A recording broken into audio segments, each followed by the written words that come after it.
एक बयान पर बात आई थी कि गौसे पाक का नाम बेवुजू लेने पर बात थी। ये बहुत चला है। और इनफैक्ट मैं ऐड करूँ मियां इसमें, तो अहले हदीस और देवबंद जो फ़िरक़े हैं अहले हदीस वग़ैरह, उन्होंने इस बयान को मैं समझता हूँ इतना चलाया है।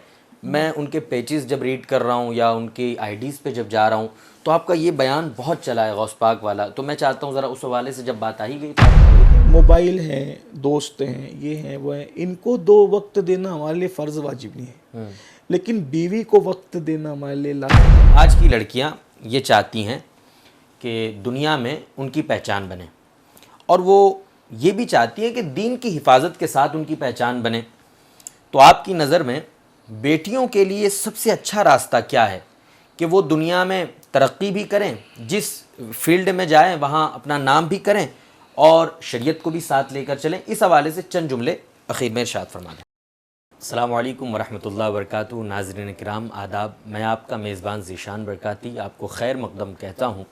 एक हमारी नई पहल, नया आगाज़, नई शुरुआत, मैं और उलमा मशाइख़ पॉडकास्ट में इंशाअल्लाह अभी जो लोग देखना चाहते हैं जिस तरीक़े के शोज़ या जिस तरीक़े के एपिसोड, उस ज़रूरत को हमने महसूस किया और हम आपके लिए ये हमारा पहला एपिसोड है इंशाअल्लाह। और जिनके साथ है उनकी ज़ात मोहताज तारुफ़ नहीं है। आज हम ज़िक्र कर रहे हैं एक ऐसी शख्सियत का जो सिर्फ़ मुक़र्रिर नहीं बल्कि दीन और इंसानियत की खिदमत का ज़िंदा नमूना है, हज़रत अल्लामा सैयद अमीनुल क़ादरी साहब क़िबला।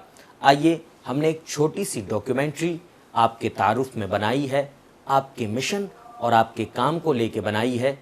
आइए सबसे पहले हम जानते हैं सैयद अमीनुल क़ादरी साहब है कौन। आज हम जिक्र कर रहे हैं एक ऐसी शख्सियत का जो सिर्फ मुक़र्रिर नहीं बल्कि दीन और इंसानियत की खिदमत का जिंदा नमूना है, हज़रत अल्लामा सैयद मोहम्मद अमीनुल क़ादरी साहब क़िबला।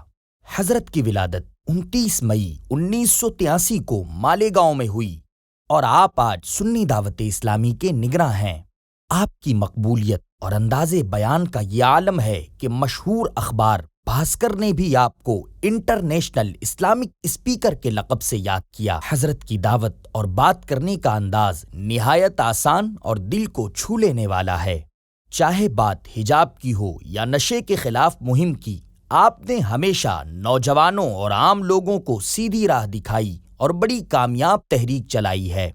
हज़रत की निगरानी में आज 82 मदारिस और मकतबे चल रहे हैं, जहां तकरीबन 3000 बच्चे और बच्चियां दीन की रोशनी हासिल कर रहे हैं।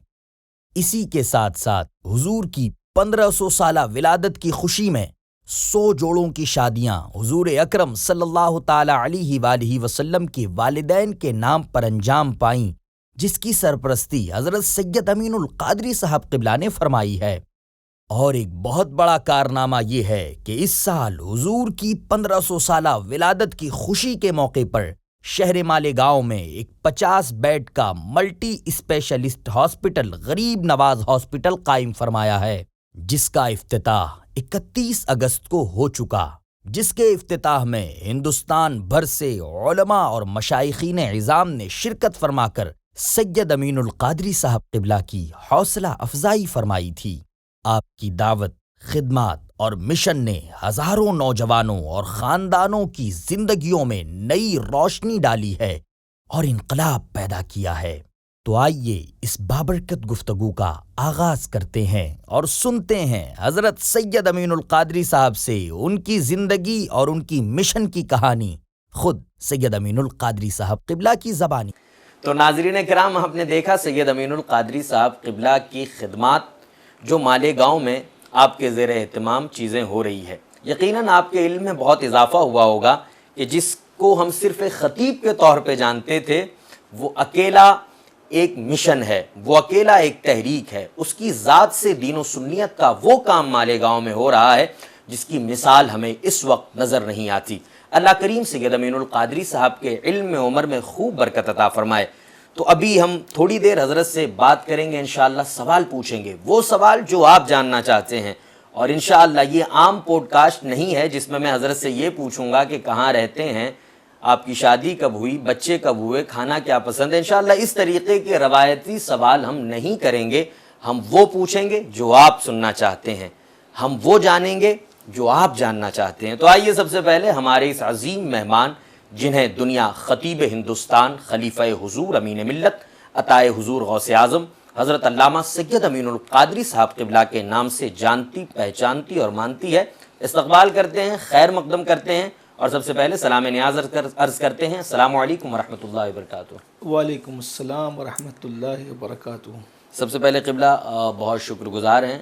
ज़ाहिर है कि हम आपकी मसरूफ़ियत का हमें अंदाज़ा है और जिस वक्त हम ये एपिसोड शूट कर रहे हैं उसके अगले दिन यानी कल समूह शादी का एहतमाम आपकी तहरीक की तरफ से है और फिर उसके अगले दिन अस्पताल का इफ्तिताह भी है। तो यकीनन ये बहुत ये जो वक्त है बहुत गहमा गहमी का है, मगर फिर भी आपने हमें वक्त दिया। मैं बहुत शुक्रगुज़ार हूँ और माज़रत का भी तलबगार हूँ कि हमने ऐसे वक्त में आपको ज़हमत दी। कोई बात नहीं, मैं आप हमारे मेज़बान भी है गुफ्तगू के एतबार से और हकीकत में मालेगांव आने की वजह से आप हमारे मेहमान भी हैं। मैं आपका भी इस्तकबाल करता हूँ, खैर मक़दम करता हूँ और हाशमी चैनल के हमारे भाई जनाब सिराज भाई का भी हम शुक्रिया अदा करते हैं और वो मालेगांव तशरीफ़ लाए, उनका भी खैर मक़दम है, इस्तकबाल है। जज़ाकल्लाह खैर। जज़ाकल्लाह हज़रत। तो मैं आगाज़ करूँ सवालों से और मैं इजाज़त चाहूँगा सवाल करने की। सबसे पहले तो मेरी बस में जितने जवाबात होंगे मैं अर्ज़ करूँगा इंशाअल्लाह। जी हाँ नाज़रीन किराम, तो सबसे पहला सवाल हज़रत अमीनुल क़ादरी साहब क़िबला की बारगाह में ये है। हज़रत सबसे पहले तो आप ये बताएं कि आप एक तरफ आलिम दीन हैं और दूसरी तरफ एक आम इंसान भी हैं। अब जब इंसान आम हो, आलिम दीन भी हो, तो उसे अपने अंदर कोई ना कोई ऐसी आदत होती है जिससे उसे लव होता है, प्यार होता है कि हाँ ये आदत मुझे बहुत पसंद है। ऐसी आप अपनी किसी आदत का इजहार करें कि आपको कौन सी आदत पसंद है। अगर आप मेरे दिल की पूछें जी, तो मुझे अल्लाह की राह में वक्त गुजारना बहुत पसंद है। सुभान अल्लाह। मुझे नरम गद्दों पर राहत नहीं मिलती उतनी जितना मैं अल्लाह की राह में दौड़ धूप करके थकन में जो सुकून महसूस करता हूँ वो मुझे नींद में और बेड पर और कहीं और घूमने फिरने में उतना सुकून नहीं मिलता। मुझे सबसे ज़्यादा सुकून मिलता है, यानी जिसको कहते हैं ना कि ये अल्लाह की तौफ़ीक़ है, उसके महबूब सल्लल्लाहु अलैहि वसल्लम की मदद है कि मुझे सबसे ज़्यादा राहत और सुकून अल्लाह की राह में और दीन की राह में मुझे मैसर आता है। और मैं अल्लाह की बारगाह में दुआ करता हूँ कि अल्लाह ताला मुझे इसी राह में ईमान पर मौत नसीब फरमाए। आमीन। और मुझे इस काम से यानी दावत व तबलीग के काम से और वो भी ख़ास तौर पर सुन्नी दावत इस्लामी के प्लेटफार्म से अहले सुन्नत व जमात का काम करना, ये मेरे लिए, मैं इससे जुनून की हद तक इश्क करता हूँ। और मुझे ऐसा लगता है कि किसी दिन अगर मुझसे कोई दीन का काम ना हो तो ऐसा लगता है कि शायद ये लुक़मा जो है वो मेरे लिए हलाल नहीं हुआ। तो मेरी तमन्ना यही है, मैं बल्कि अल्लाह की बारगाह में दुआ करता हूँ कि अल्लाह मुझे दीन की राह में इतना मसरूफ़ कर दे कि मुझे और किसी काम के लिए फ़ुर्सत न रहे।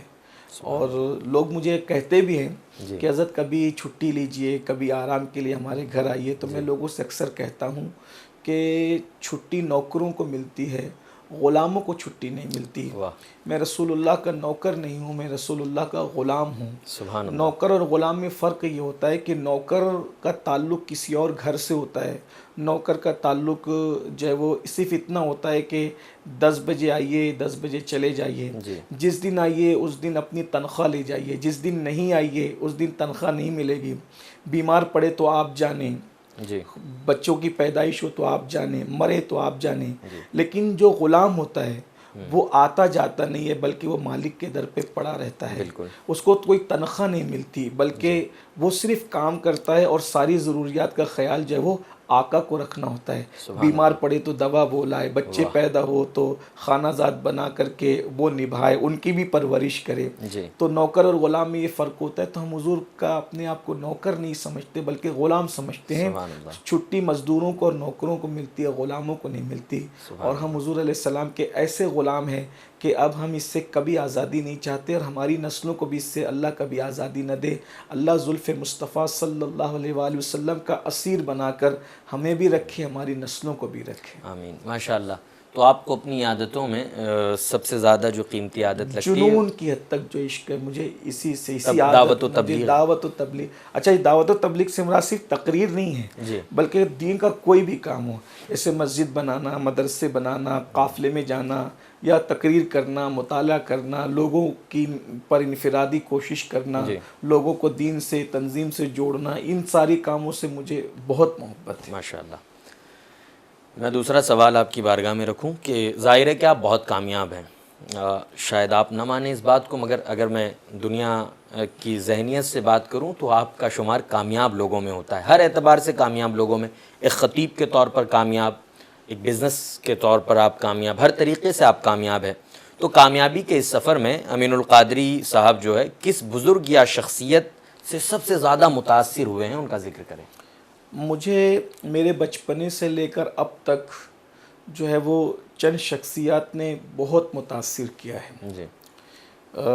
सबसे पहले यानी कि मैंने अपने बचपने में 10-11 साल की उम्र में जिस आलिम दीन को और जिस बुज़ुर्ग को देखा और उन्होंने बचपने में मुझे मुतासिर किया, तो वो हस्ती और वो शख्सियत है हुज़ूर क़ाइद मोहतरम हज़रत अल्लामा शाकिर अली नूरी साहब, हुज़ूर अमीर सुन्नी दावत इस्लामी की। सुभान अल्लाह। वो यानी कि मालेगांव में 1994 में आए थे। पहली मरतबा मैंने उनकी ज़ियारत की थी और उनकी गुफ्तगू जो है वो मैंने इस्लाही माशरा पर, इश्क़ रसूल पे सुना। उतना बहुत ज़्यादा शऊर नहीं था, लेकिन बहरहाल जो है वो इतना ज़रूर था कि मैं समझता था कि बात क्या हो रही है। तो मुझे बहुत यानी कि उनकी शख्सियत ने मुतासिर किया और उसी वक्त से मैं उनसे जुड़ गया। और फिर उसके बाद फिर शख्सियात से मुलाकातें होती रही। फिर दूसरे नंबर पर जिस हस्ती ने मुझे बहुत ज़्यादा मुतासिर किया, क्योंकि हुज़ूर अमीर सुन्नी दावत इस्लामी के ज़रिए से ही फिर हुज़ूर मुफ़क्किर इस्लाम हज़रत अल्लामा क़मरुज़्ज़मा ख़ान साहब क़िबला आज़मी से मुलाकात हुई, हज़रत की सोहबत में बैठने का मौका मिला, हज़रत से इस्तिफ़ादा करने का मौका मिला। तो उनकी शख्सियत ने मुझे बहुत मुतासिर किया, क्योंकि जब हुज़ूर मुबल्लिग़ इस्लाम का ज़िक्र सुना या हुज़ूर मुफ्ती आज़म का या हाफ़िज़ मिल्लत का या ख़ुद सैयद आला हज़रत का, तो मैं सोचता था कि ये लोग कैसे होंगे। लेकिन जब हुज़ूर मुफ़क्किर इस्लाम अल्लामा क़मरुज़्ज़मा ख़ान साहब क़िबला आज़मी की सोहबत में बैठा तो मुझे ऐसा लगा कि मुफ्ती आज़म और हाफ़िज़ मिल्लत के तरबियत याफ्ता लोग ऐसे हैं, तो ये हज़रात कैसे होंगे। वाह। तो इन लोगों को देखकर फिर उन हस्तियों से जो वो मोहब्बत और लगाव बहुत ज़्यादा बढ़ गया। तो हुज़ूर मुफ़क्किर इस्लाम की शख्सियत ने, फिर हुज़ूर मुफ़क्किर इस्लाम के बाद जो मुलाकातें मेरी सबसे ज़्यादा रही वो हुज़ूर मुर्शिद गिरामी वक़ार सैयदी सरकार अमीन मिल्लत सैयदी सरकार जो ज़ेब सज्जाद आस्ताने आलिया है, तो इन हज़रात से बहुत ज़्यादा यानी कि मुलाकातें थी। और इनके बाद फिर कुछ ऐसे हालात बने कि हुज़ूर अमीर सुन्नी दावत इस्लामी के हुक्म पर ही मैं माहिरा मुताहरा उर्स क़ासमी में गया और उसके बाद चंद नशिस्तें जो है वो हुज़ूर सैयदी सरकार अमीन मिल्लत के साथ, हुज़ूर सरकार रफ़ीक़ मिल्लत के साथ हुई। तो ये दोनों हज़रात ने मुझे इस एतबार से मुतासिर किया कि हुज़ूर अमीर सुन्नी दावत इस्लामी और हुज़ूर मुफ़क्किर इस्लाम को देखकर तो मुझे ये समझ में आया कि अहले सुन्नत की दरसगाहों का मेयार क्या है। तो मैंने इन दोनों हज़रात के ज़रिए से दरसगाह को समझने की कोशिश की और इन दोनों हज़रात हुज़ूर अमीन मिल्लत और हुज़ूर रफ़ीक़ मिल्लत को देखकर मैंने खानकाह को समझने की कोशिश की। तो दरसगाहों का जो यानी कि एक मेयार है अहले सुन्नत का, मुझे इन हज़रात के ज़रिए से उसकी मार्फत मिली और ख़ानकाहों की मार्फत के भाई जब ये आजकल के गद्दी नशीन माहिरा मुताहरा के सरकार नूर के गद्दी नशीन और जो वो हुज़ूर जो वो सैयदी सरकार अबुल क़ासिम शाहजी मियाँ के सजादा नशीन, यानी हमारे काबिरीन के जो सजादा नशीन 14वीं साढ़े 14वीं सदी में ऐसे हैं, तो इनके अकाबिरीन और हमारे बुजुर्गान दीन जिनके हाथों पर लोगों ने आकर के कलिमा पढ़ा, बादशाह जिनकी जूतियाँ सीधी करते थे, वो लोग कैसे होंगे।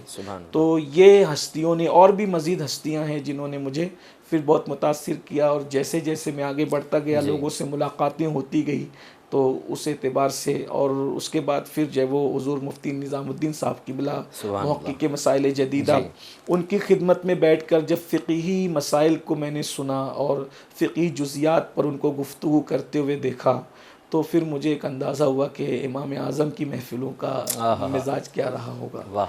तो इस तरीके से, लेकिन बहरहाल जो भी हस्तियां बाद में सब मिलती गई, जी, उसका सबब जो है वो कहीं ना कहीं हुजूर कायद मोहतरम की शख्सियत और सुभान ज़ात है। अल्लाह, माशाअल्लाह। क्या खूबसूरत जवाब है कि मैंने दरसगाह को हज़रत अल्लामा मौलाना शाकिर अली नूरी साहब और हुज़ूर मुफ़क्किर इस्लाम अल्लामा क़मरुज़्ज़मा साहब ने मुतासिर किया, और ख़ानक़ाही हवाले से हुज़ूर अमीन मिल्लत और हुज़ूर रफ़ीक़ मिल्लत मद्दज़िल्लहुन नूरानी ने मुतासिर किया। अच्छा हज़रत, मैं इसी में एक सवाल ऐड करूँगा कि वो जो आपका शुरुआती दौर था जिसका आपने ज़िक्र किया कि हज़रत अल्लामा साहब, अल्लामा शाकिर अली साहब मालेगाँव आए, आपने ज़ियारत की, तो क्या ये वही दौर था जिस वक्त आपकी एक क्लिप बहुत मशहूर हुई थी? उस वक्त वीडियोग्राफी, सोशल मीडिया का दौर उतना नहीं था जितना आज है, मगर उस वक्त हम एक आवाज़ सुनते थे और जो है हमें नाम नहीं पता था, उसके वर्ड्स कुछ ये हैं कि इतना पतला पतला वो लिबास पहनती है, ए इस्लाम की मुक़द्दस शहज़ादियों तुम्हारा जिस्म बहुत नाजुक है। ये आप ही की वॉइस है, और जी, ये वो मेरा ही किस बयान वक्त देखिए, मुझे ऐसा लगता है कि शायद वो मेरा जो बयान है वो 2003 से 2005 के दरमियान का है वो बयान। अच्छा, हाँ, मैं तो 1994 से सुन्नी दावत इस्लामी के करीब हूँ, और तकरीबन मेरे ख्याल से वो 10-11 साल के, यानी तंजीम से जुड़ने के 10-11 साल के बाद का वो मेरा बयान है।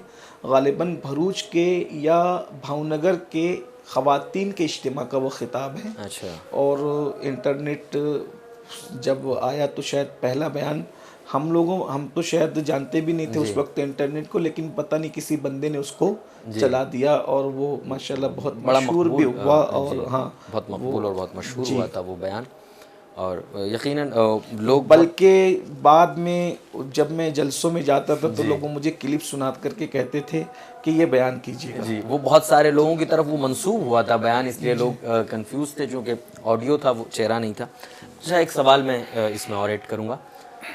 अमीनुल क़ादरी साहब बहैसियत ख़तीब बहुत मशहूर हैं और बहुत मकबूल भी हैं, अल्हम्दुलिल्लाह। बहुत सारे लोग आपको आइडियल बनाते हैं, और मैं अक्सर बहुत से लोगों को जानता हूँ जो जुमा से पहले अब मुताला नहीं करते हैं, वो अमीनुल क़ादरी साहब की क्लिप लगाते हैं, वो कुछ देर का मवाद सुन के जुमा में ख़िताब कर लेते हैं। तो ज़ाहिर है कि आपको बहुत से लोग बहैसियत ख़तीब अपना आइडियल मानते हैं, या ये कह लूँ कि कॉपी करते हैं आपको। क्या अमीनुल क़ादरी साहब भी किसी को ख़तीब के तौर पे आइडियल मानते हैं, या आपने भी किसी को कॉपी किया है? अगर आप बता पाएँ। शुरू के अय्याम में तो मैं हुज़ूर कायद मोहतरम ही को कॉपी करता था, अल्लामा शाकिर शाकिर अली नूरी साहब की बिला हुज़ूर मेरे सुन्नी दावत इस्लामी को। मेरे ख़िताब का आगाज़ ये था कि हज़रत का बयान जो है वो सुनता था, और अल्लाह तबारक व तआला का खुसूसी फ़ज़ल मुझ पर ये है कि मैं अगर एक बार कोई चीज़ सुन लूँ तो मैं उसको फिर भूलता नहीं।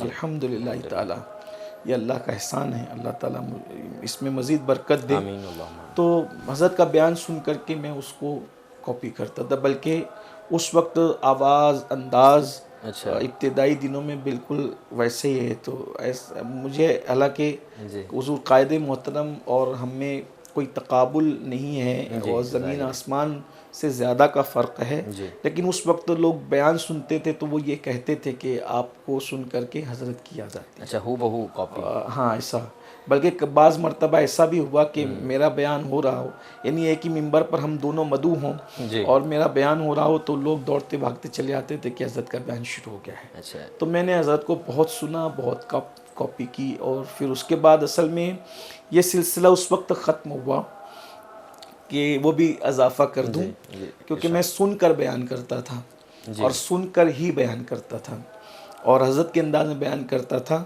एक मरतबा खुल्दाबाद शरीफ में इज्तिमा था, जी, तो वहाँ पर हमारे बड़े भाई मद्दाह रसूल आलमी शोहरत याफ्ता सना खां अलहाज कारी मोहम्मद रिजवान ख़ान साहब किबला तशरीफ़ लाए हुए थे।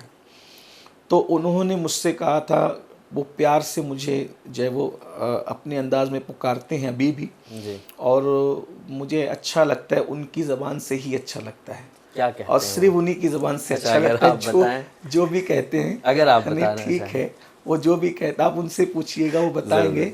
तो वो यानी कि मेरे बचपने से, चूँकि मैं उनसे इन नज़रात से लगा हुआ हूँ, मेरा बचपना उनके सामने गुजरा है, जी, तो वो मुझे छोटे भाइयों की तरह प्यार करते और बहुत प्यार करते हैं। कारी रिजवान ख़ान साहब हो, किबला मीर मोहतरम हो, एक इनफरादियत है मोहब्बतों की, अल्लाह उसको नज़र बद से बचाए। आमीन, तो उन्होंने मुझे कहा कि देखो, मैं आज आपको बयान का मौका नहीं दूंगा। निज़ामत उन्हीं की थी।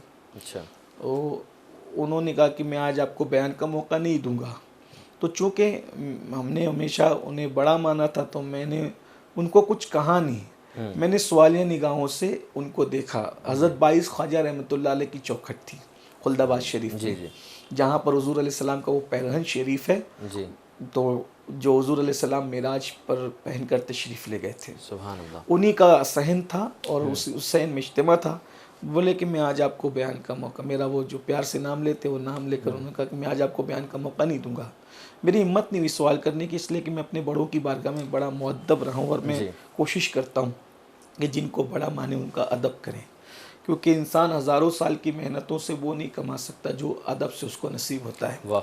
तो मैंने सवालिया निगाहों से उनको देखा और देखने के बाद तो कुछ कहा नहीं, तो उन्होंने, लेकिन चूंकि वो माहिर नफ्सियात भी है, अच्छा। साइकोलॉजी पर उनकी स्टडी बहुत अच्छी है, कारी रिजवान साहब रिजवान साहब की। उन्होंने मुझे देखा और देखने के बाद कहा कि क्यों तुम्हें बयान का मौका नहीं देना चाहता हूँ, मोहब्बत तो तुमसे बहुत है। तो मैंने फिर कहा कि क्या बात हुई, कोई नाराज़गी है? तो कहा मेरा गुड्डा, तुझसे क्या नाराज़गी हो सकती है तुझसे क्या नाराज़गी हो सकती है? तो कहा कि एक तो ये कि तुम हज़रत की कैसेट सुन के बयान करते हो, तुम कब तक सुन के बयान करोगे? जी।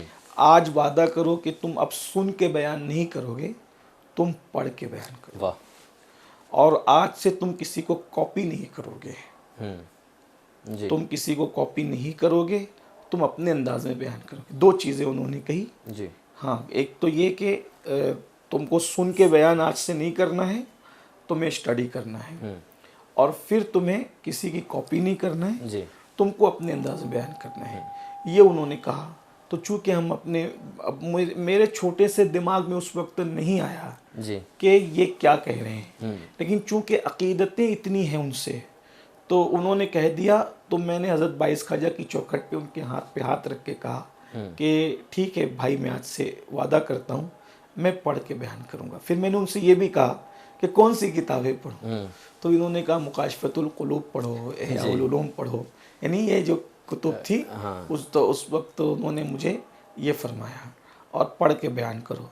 उस दिन से मैंने पढ़ना शुरू किया और पढ़ता रहा और अल्हम्दुलिल्लाह ताला अब तक पढ़ रहा हूँ। आज मैं महसूस करता हूँ कि बुलबुल बाग़ी मदीना अलहाज कारी मोहम्मद रिजवान खान साहब का मुझ पर एहसान है कि उन्होंने मुझे सुनने से पढ़ने की तरफ राग़िब किया और उन्होंने अपना मोटो पावर इस्तेमाल किया उस तरफ राग़िब करने के लिए। अगर वो यूं ही कह देते तो शायद मैं भूल जाता, लेकिन उन्होंने इतना दबा करके इस अंदाज से कहा कि मैंने पढ़ना शुरू किया। पढ़ते पढ़ते फिर मुझे पढ़ने का ऐसा चस्का लगा कि आज अल्हम्दुलिल्लाह मैं कितना ही मसरूफ़ रहूँ और कितना ही मसरूफ़ हूँ, मैं बग़ैर किताब पढ़े नहीं सोता हूँ। आप भी सफ़र में रहते हैं, जो भी सफ़र मेरे साथ रहते हैं, थका रहूँ मसरूफ़ रहूँ, मैं सोचता हूँ कि रोज़ाना पढ़ना ही पढ़ना है। अल्हम्दुलिल्लाह। तो ये अल्लाह से दुआ करता हूँ कि अल्लाह इसकी जज़ा उनको अता करे और उनकी नस्लों को अता करे। तो फिर इस तरीके से जब उन्होंने ये बातें कही, फिर मैं पढ़ने लगा, तो जब मवाद फिर अपना निकलने लगा तो फिर अंदाज़ भी धीरे धीरे चेंज होने लगा। अब पता नहीं अब मैं किधर चला गया। नहीं, अल्हम्दुलिल्लाह बहुत अच्छा अंदाज़ है। और ये वो वाक़या था जिससे आपका अंदाज़ तकरीर का बदला। हाँ, इसमें कारी रिजवान खान साहब का बड़ा रोल। जी माशाल्लाह। जब आपने ज़िक्र कर ही दिया है कि कारी साहब आपको एक ख़ास नाम से पुकारते हैं और ये उनकी मोहब्बतें हैं, तो मैं इसी में एक सवाल ऐड करूँगा कि आप ये बताएं कि आपके जो करीबी साथी लोग हैं, मालेगांव में देखते हैं आपके बचपन के साथी आज भी आपके साथ जुड़े हैं। सबसे पहले तो ये बहुत ताज्जुब ख़ेज़ बात मैं इसलिए कहूँगा क्योंकि लोग जब मसरूफ़ होते हैं या बड़े हो जाते हैं तो उनका अपने बचपन के या स्कूल के साथियों के साथ जुड़ाव नहीं होता है, मगर उसके बावजूद आपका मामला ज़रा उलट है। आपके करीब हमने मालेगांव में जितने लोगों को देखा वो आपके बचपन के या स्कूल के साथी हैं। तो सवाल मेरा ये है कि आपके करीबी साथी या घर वाले आपको किस नाम या लक़ब से पुकारते हैं? ज़ाहिर है कि वो अमीनुल क़ादरी तो नहीं कहते होंगे या कुछ कोई नहीं कहता है। मेरे सब घर के लोग हैं या मेरे जो दोस्त हैं या मेरे जो बचपने के साथी हैं, इस वक्त वो सब मुझे भैया कह के पुकारते हैं। सभी भैया कहते हैं। मेरे अब्बा भी भैया कहते हैं, मेरे मामू लोग भी भैया कहते हैं, मुमानियाँ भी, सब यानी बहनें भाई सब भैया ही कहते हैं, भाभियाँ सब भैया। हत्ता कि जो है वो यानी कि मोहल्ले के जो बुज़ुर्ग लोग हैं तो वो भी नाम से नहीं पुकारते, वो ज़्यादातर लोग भैया ही कहते भैया। हैं, तो इसी नाम से वो पुकारते हैं। और मैं ये बात बहुत सारी जगह कह चुका हूँ कि मैं लोगों से बड़े बड़े अलक़ाबात सुन करके मुझे उतना सुकून या अपनायत नहीं मिलती है जितना इन लोगों के भैया कहने में। जो मेरे शहर के मेरे बड़े मेरे करीबी लोग, मेरे वालिद और मेरे घर के लोग, मेरे अहबाब मुझे भैया कहते हैं, तो जो लज्जतें मुझे इसमें मिलती हैं वो लज्जतें उसमें नहीं मिलती। या यूँ समझ लें कि बड़े बड़े अलक़ाबात में दुनिया भर में सुनता हूँ तो वो शक्कर की तरह लगते हैं, और इनसे भैया सुनता हूँ तो वो शहद की तरह लगता है। सुभान अल्लाह। यानी जो फ़र्क जो है वो शक्कर और शहद में हो सकता है, वो उन अलक़ाबात और जो है वो इनमें है, क्योंकि उन अलक़ाबात में कहीं ना कहीं तसन्नु या कोई चापलूसी या कोई भी चीज़ हो सकती है, लेकिन ये भैया में सिर्फ़ और सिर्फ इखलास है, इन लोगों की मोहब्बत है, प्यार है, तो ये इस नाम से मुझे पुकार। जैसे कि आप मालेगांव हैं तो आपने सुना ही होगा, आप सब यही बोलते रहते हैं। जी हाँ। और यकीनन ये आपके अखलाक का भी एक पहलू है कि इतने बड़े होने के बाद भी आप नहीं, हम कुछ बड़े नहीं हैं, हम बहुत छोटे हैं। और अल्लाह रसूल की ज़ात बड़ी है, और वो जिसको बढ़ाई दे वो बड़े हैं, और जिस दिन ईमान पे ख़ात्मा होगा उस दिन सब कुछ होगा, लेकिन इस वक्त तो हम कुछ भी नहीं हैं। जी, एक सवाल, अभी तो आप बहुत अच्छे ख़तीब हैं, आलिम दीन हैं, माशाअल्लाह, रहबर हैं, कौम की क़यादत कर रहे हैं। अगर अमीनुल क़ादरी साहब आलिम ना होते, आलिम ना बनते या ख़तीब ना बनते, तो आप किस फील्ड में जाते या कौन सा पेशा इख्तियार करते अगर आप ख़तीब या आलिम नहीं होते? मेरा बचपने से ख्वाब ये था, चूँकि मेरी अम्मी ने मेरा जहन यही बनाया था कि तुझे टीचर बनना है, स्कूल का टीचर बनना है। और चूँकि टीचर बनना उस वक्त तो मुझे आसान लगता था जी, कि 12वीं के बाद 2 साल हमारे यहाँ डीएड कर लेते थे। डीएड करने के बाद प्राइमरी स्कूल में जो है वो टीचर बन जाते थे, तो टीचर बनना बहुत आसान था। और चूँकि हम लोग प्राइमरी स्कूल में जो गवर्नमेंट का स्कूल है उसी में 7वीं तक वहीं उस तालीम हासिल की है, तो जहन यही था कि आसान है टीचर बनना जी। और वो फिर उसके बाद पढ़ाने का बड़ा शौक़ था जी, बचपने से शौक़ था पढ़ाने का।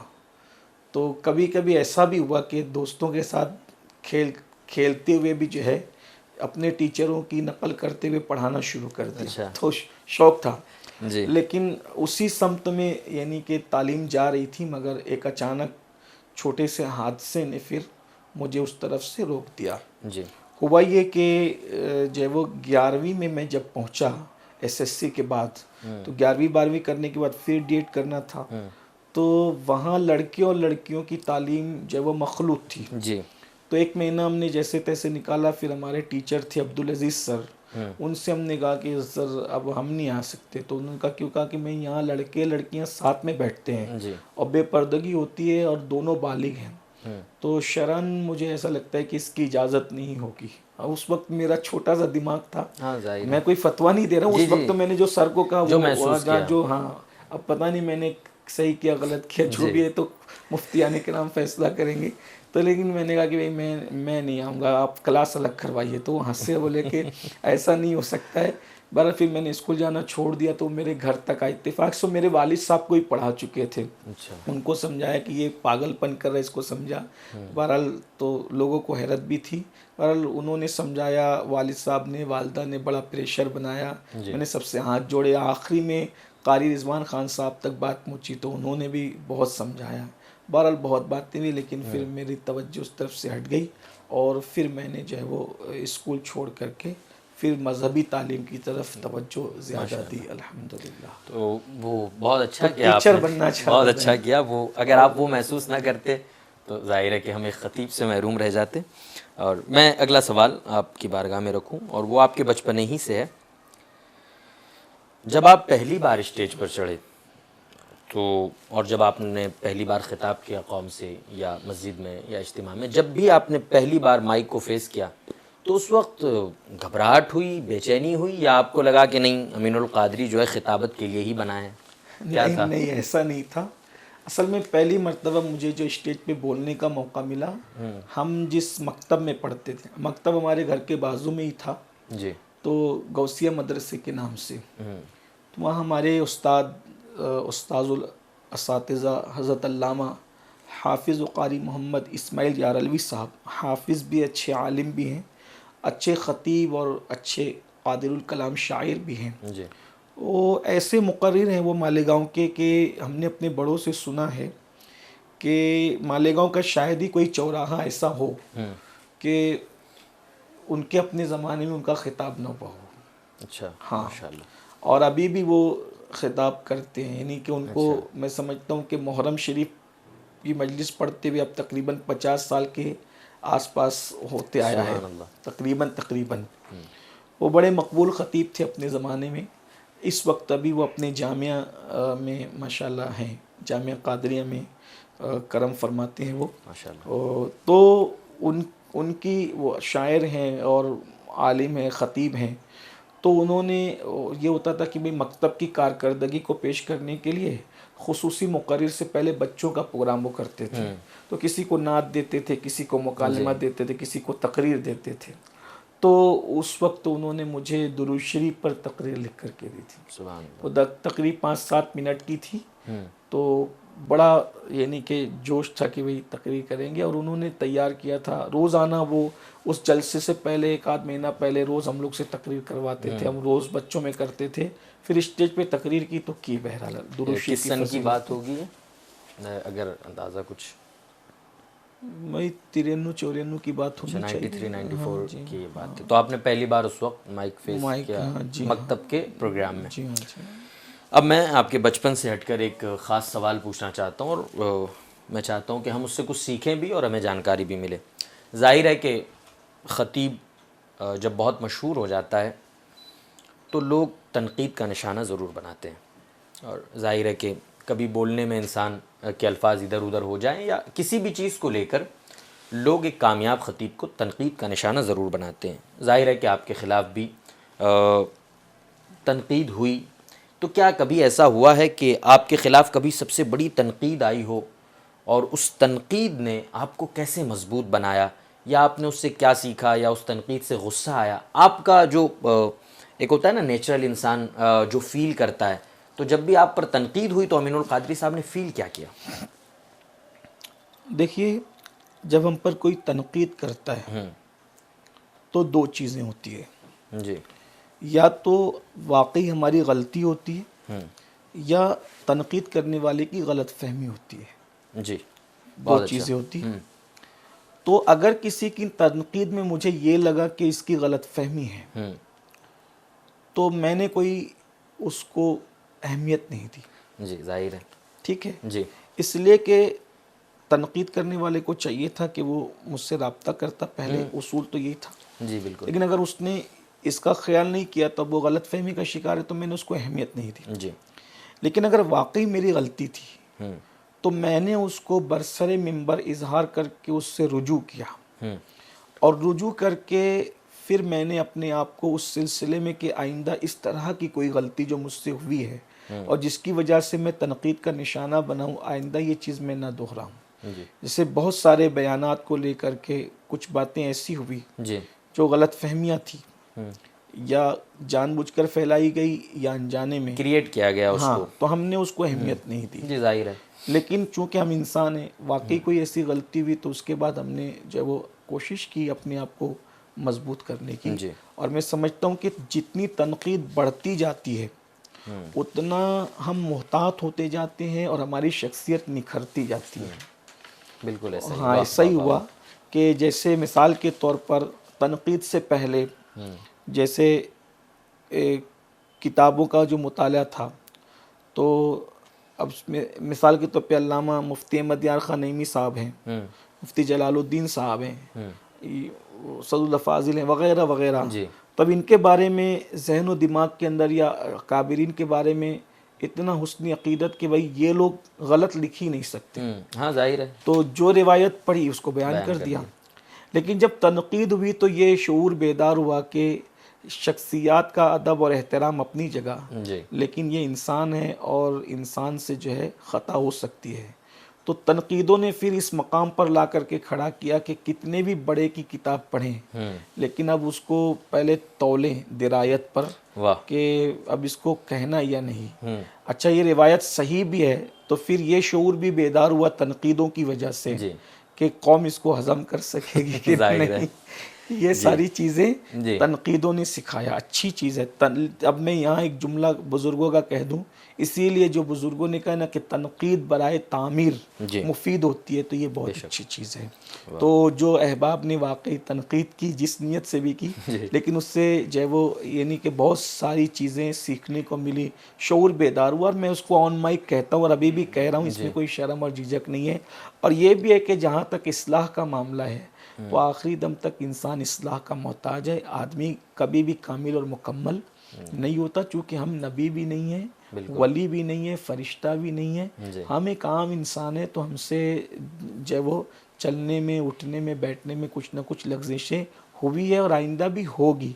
और अल्लाह ताला से दुआ है कि अल्लाह पाक आइंदा महफूज रखे, हमें मोहतात रखे, अपनी हिफाजत में रखे। लेकिन यही बात है कि एक मरतबा सही हज़रत सुल्तानुल आरिफीन हज़रत सैयदना बायज़ीद बुस्तामी ने अल्लाह से अर्ज़ किया था कि अल्लाह ऐसा कर दे कि मुझसे कोई गलती ना हो। तो उनको इल्हाम किया गया कि अगर सबके सर पर मासूमियत की दस्तार सजा दूंगा तो क़यामत में बख्शूंगा किसे। वाह वाह वाह वाह। तो इसलिए देखो, बल्कि अल्लाह के रसूल अलैहि सलाम की एक रिवायत तो ये भी है कि अगर तुम पैदा होने के बाद इंसान गुनाह न करते तो फिर अल्लाह कोई ऐसी मखलूक पैदा करता जो गुनाह करती और तौबा करती और अल्लाह उसको माफ़ करता। तो ये सिलसिला ख़ताओं का चलता रहेगा इंसान के साथ, लेकिन अल्लाह में महफूज रखे। लेकिन बहरहाल तनकीद करने वालों को अल्लाह जज़ाए खैर दे कि उनसे सीखने मिला। तनकीद ने आपको मजबूत बनाया है एक तरीके से। लेकिन यह है कि तनकीद वालों को अगर हम यानी कि पॉजिटिव में लेते हैं तो फिर हम उनसे सीखते हैं बहुत कुछ है, और अगर हम उसको नेगेटिव लेते हैं तो फिर हम झगड़ा फसाद करने लगते हैं। इसलिए मैंने किसी भी नक्काद को कभी जवाब नहीं दिया, कोई गाली नहीं दी, उनके बारे में मैंने कभी कोई ऐसा जुमला नहीं कहा, बल्कि अब उनकी नीयत जो भी हो तो मैंने कभी ये कि भाई ठीक है चलें, अगर गलतफहमी है तो अल्लाह उनकी गलतफहमी दूर करे, दुआ करता रहा, और अगर अपनी गलती है तो मैंने उसको दूर करने की कोशिश की। ज़ाहिर है लोगों को भी तनकीद से पहले एक बार मेरा ये ख्याल है कि रब्ता कर लेना चाहिए, अगर गलतफहमी है तो दूर होगी। ये बहुत सारी रिवायतें ऐसी हैं कि एक आलिम उसको यानी कि मौजू कह रहे हैं, दूसरे मुहद्दिस उसको हदीस मान रहे हैं। जी। तो अब उन्होंने पढ़ा कि ये मौजू है, लेकिन हमने पढ़ा कि ये हदीस है। एक मिसाल के तौर पे अल्लामा महमूद आलूसी उसको ज़ईफ़ कह रहे हैं और मुल्ला अली कारी उसको हदीस मान रहे हैं, यानी कि बल्कि हसन के दर्जे तक मान रहे हैं। तो फिर हमने भी तो पढ़ा है। तो आपने जिस पर एतमाद किया, हमने किसी पे एतमाद किया, तो जब आप एक दूसरे से गुफ्तगू करेंगे तो बात होगी। ऐसे ही बहुत सारी रिवायात ऐसी है कि जिसका लोगों ने मजाक बनाया, लेकिन फिर उसके बाद अब लोगों ने तनकीद की, मुझसे पूछा नहीं, लेकिन जो करीबी उलमा बड़े उन्होंने मुझसे पूछा, मैंने बताया कि तो आला हज़रत ने ये कहा है, तो फिर वो बात निकल कर आई। कहीं ऐसा हुआ कि ये बात शेख मुहक्किक ने भी कहा है। तो ये सारी बातें इस तरह की है।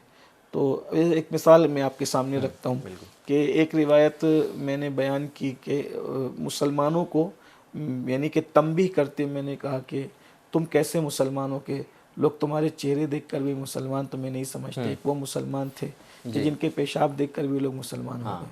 तो इस पर बड़ा हंगामा किया, लोगों ने कहा कि इस तरह की बातें करते हो। तो बहुत हंगामा कई दिन चलता रहा। तो मुझे सफ़र की वजह से फुर्सत नहीं है, क्योंकि मैं ग्रुपों में ऐड नहीं हूँ, क्या चलता रहता मुझे पता ही नहीं चलता है।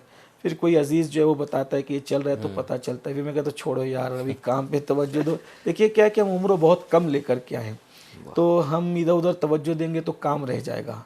तो असल में काम में मैं चाहता हूँ कि अल्लाह हमारा वक्त गुजारे, तो मैं बहुत अहमियत नहीं देता इन चीज़ों को।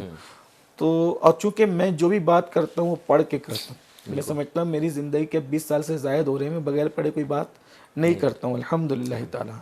ये और बात है कि वहाँ तक अब जिसने नहीं पढ़ा हो तो वो तो वही बात करेगा।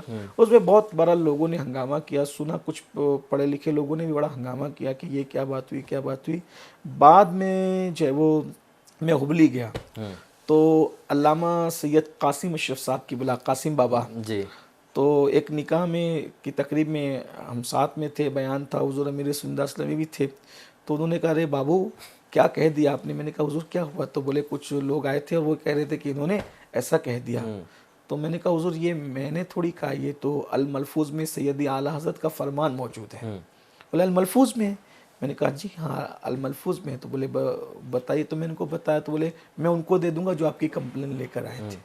तो जब अल मलफूज की बात आई, मलफूज शरीफ में ये बात थी, तो फिर जो है वो पहुंच गई, तो वो खामोश हो गए। तो ऐसा होता है। तो जैसे हुजूर कासिम मियां साहब किबला ने अपना समझकर मुझसे डायरेक्ट पूछा, और वो बुजुर्ग लोग जानते हैं कि मैं बुजुर्गों के बारे में बहुत मुअद्दब हूँ, वो जब कहते हैं तो मैं रख देता हूँ। तो मैंने उनको बता दिया, तो उन्होंने फिर आगे बात पहुँचा दी। ऐसे ही तो ये होता है। तो काश कि अगर ऐसा हो ना कि हम एक दूसरे से रब्ता कर लें तो वो आसान हो जाएगा। बहुत सारे जो गलत फहमियाँ होती हैं वो दूर हो सकती अभी हैं। जैसे कि एक बयान पर बात आई थी कि गौसे पाक का नाम बेवुजू लेने पर बात थी। ये बहुत चला है। और इनफैक्ट मैं ऐड करूँ मियां इसमें, तो अहले हदीस और देवबंद जो फ़िरक़े हैं अहले हदीस वगैरह, उन्होंने इस बयान को मैं समझता हूँ इतना चलाया है।